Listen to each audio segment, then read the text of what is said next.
তো রাত্রে ভাত খাওয়ার ঘুমানোর পরে রাত্রে 12টা 12:30 বাজে।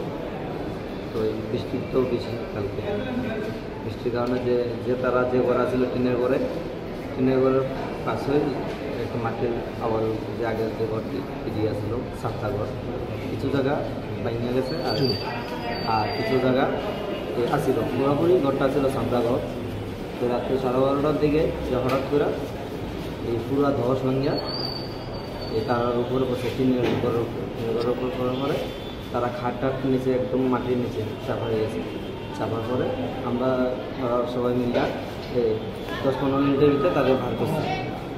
শুধু একজনেই যে বড় 13 বছরের মেয়েরা তাই নিয়ে মা করে চিলাইছে, আর যে ছোট্ট শিশুরা তাইও আছে, আর তাই বাবাও ছিল। আর যে আমার বদি, এই বদিটা তো জায়গাতেই মোটামুটি শেষের পথে মাটিটাটি ভার করে তারা কি ঘুমানো অবস্থা ছিল? ঘুমানো অবস্থা।12টা কটা হইবে? 12:30। এরপরে আপনারা কি করছেন? আমার তো লগেই তার বাড়ির লগে, তো দূরে এসেছি। দূরে যাওয়ার পরে দেখছি এই অবস্থা। এই তারপরে মাটিটা সরিয়া তারপর 4 জনে ভাগ করে রানীবাজার হসপিটাল নিয়েছি। রানীবাজার হসপিটালতে আমরা জীবিত ফাটাইছি। কী নাম তারা? এই ভাইয়ের নাম হয়েছে প্রাণেশ তাঁতি, আর ওখানে যে বউ এই ঝুমা তাঁতি, আর যে 13 বছর মেয়েরা এটার নাম হচ্ছে রিয়া তাঁতি, আর ছোট্ট যে 3 মাসের আবু এটা হচ্ছে পিউ তাঁতি। তারা দুজনের অবস্থা এখন কীরকম?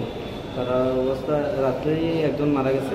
না, যারা বাচ্চারা যারা ছিল একটা মোটামুটি সুস্থ, যে বড় মেয়েরা এখানে ডিসকাস করে ছাড়িয়ে দিচ্ছে, আর যে ছোটরা 3 মাসের অ্যাডমিশন আছে আইসি রুমে।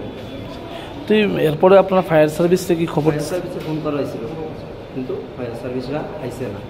ফায়ার সার্ভিসে ফোন করেছিল না, ফায়ার সার্ভিস ফোন করছে, তারা এতটা ইয়ে না, আইসে না। না হওয়ার পরে আমরা দাঁড়িয়ে আসলো ব্লক কিল্লা আমরা বসছি রানীবাজার নিতে। তোমার কি হয়? এটা আমার বড় ভাই। তোমার নাম? আমার নাম রাজেন তাঁতি। বাড়ি? আমরা ফরিদপুর এলাকা মেকলিপাড়া ধরে পাড়া রয়েছে ধর্মাটি এলাকা। সে বিষয়ে বিধায়ক আইছিল আপনাদের? বিধায়ক আইছিল, এসডিএম বাড়ি আইছিল। কী কইছে বিধায়ক? কী কইছে বিধায়ক? কী জানি করছে, এটা আমি ঠিক হয়ে যাতাম না। উনি কী করতো যে মারা গেছে? তাইনে দিন মজুরি কাজ করতো, তাইনের যে বউ তাইনে চা শ্রমিক আছে।